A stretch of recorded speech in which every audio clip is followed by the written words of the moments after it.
Assalamualaikum warahmatullahi wabarakatuh. Perkenalkan, nama saya Lukman. Saya mahasiswa dari Universitas Cyber Asia, Prodi PJJ Informatika, kelas IT 402. Dalam kesempatan kali ini, saya akan mempresentasikan sebuah topik tentang interaksi manusia komputer dengan tema analisa pesan kesalahan yang baik dalam interaksi pengguna. Sebelumnya, saya ingin berterima kasih kepada dosen pengajar Pujian Ramadona Solihin, Eskom Mkom, yang telah membagikan ilmunya kepada kita semua. Oke, tanpa berlama-lama, saya akan langsung mulai ke slide pertama.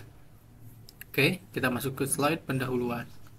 Saat kita merancang antarmuka atau interface, kita jarang memikirkan pesan kesalahan terlebih dahulu. Namun, desain pesan kesalahan atau error message yang strategis dan menyuruh bisa sangat penting bagi bisnis, terutama mereka yang menghadapi tingkat pengabaian yang tinggi. Pesan kesalahan dapat menentukan keberhasilan atau kegagalan pengalaman pengguna ketika terjadi masalah. Oke, kita masuk ke slide yang selanjutnya, yaitu mengapa pesan error penting. Yang pertama, mengurangi frustasi pengguna. Pesan yang jelas memudahkan pengguna memahami dan mengatasi masalah. Selanjutnya, menurunkan tingkat pengabaian. Pesan yang efektif membantu pengguna untuk menyelesaikan masalah tanpa meninggalkan proses. Yang ketiga, membangun kepercayaan. Pesan yang transparan menunjukkan bahwa perusahaan peduli dan sistem dapat diandalkan. Yang terakhir adalah meningkatkan pembelajaran pengguna. Edukasi tentang cara menghindari masalah di masa depan. Oke, kita masuk ke apa sih yang harus diperhatikan dalam pembuatan error message. Apa sih poin-poin penting yang kita perlu perhatikan ketika kita dalam mendesain pesan error. Yang pertama adalah never rely on color alone, atau jangan tergantung pada warna saja. Dengan pesan kesalahan, kita sering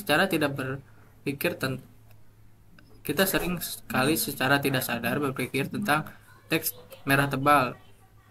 Memang umum, tapi sering kali tidak cukup untuk memberitahu pengguna bahwa sesuatu telah salah. Karena adanya gangguan penglihatan warna, ada baiknya selalu melengkapi pesan kesalahan dengan ikon seperti tanda seru putih dan di latar belakang merah di samping pesan kesalahan, atau di dalam kolom input seperti yang ada di sebelah kiri. Ini adalah contoh pesan kesalahan yang baik. Oke, yang selanjutnya poin yang kedua adalah di dalam form display error message above input. Jadi pesan error harus di atas input. Ini mungkin terdengar sedikit membingungkan pada awalnya. Biasanya pesan kesalahan berada di kolom input atau lebih jarang di sebelah kanan kolom input. Namun, ada beberapa aksesibilitas yang terkait dengan konvensi ini. Pengguna perangkat pembesar mungkin melewatkan pesan kesalahan yang terletak di sebelah kanan. Pengguna mobile mungkin tidak dapat melihat pesan kesalahan di bawah kolom input karena tertutup oleh pesan keyboard.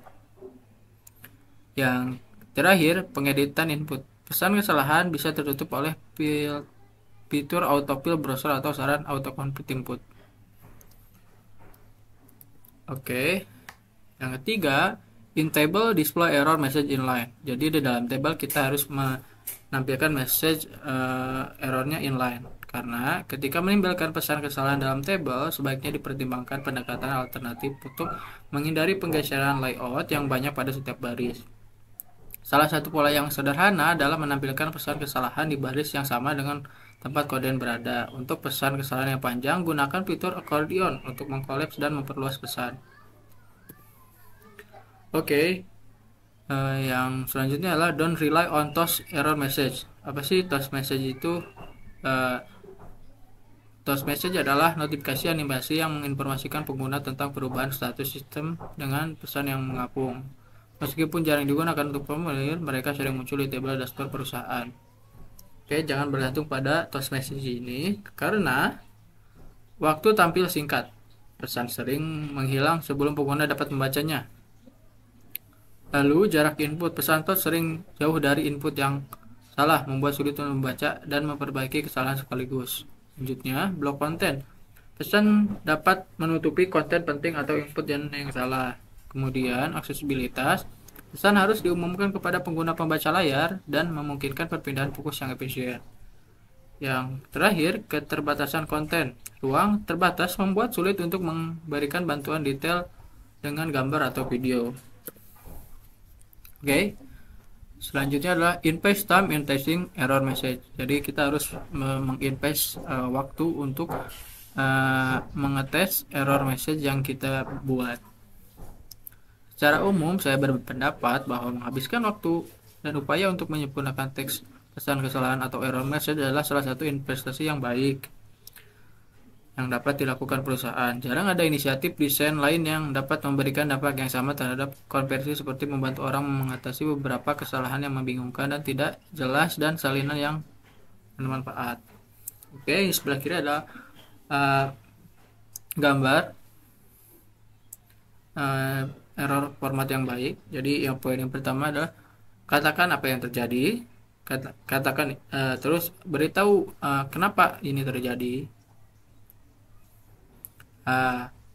Lanjutnya, provide reassurance, berikan mereka asuransi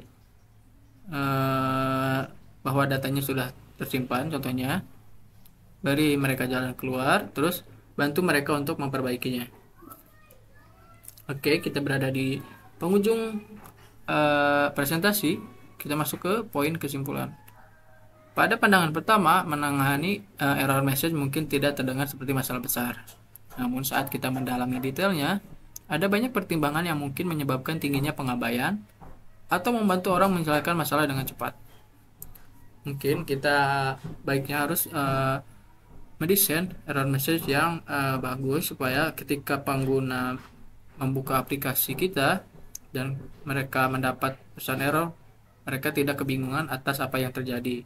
Jadi mereka tetap stay di aplikasi kita. Mungkin itu yang bisa saya simpulkan. Oke, demikianlah presentasi saya. Semoga apa yang saya sampaikan bisa bermanfaat. Saya ingin berterima kasih kepada Bu Sian sekali lagi atas waktunya. Saya ucapkan terima kasih.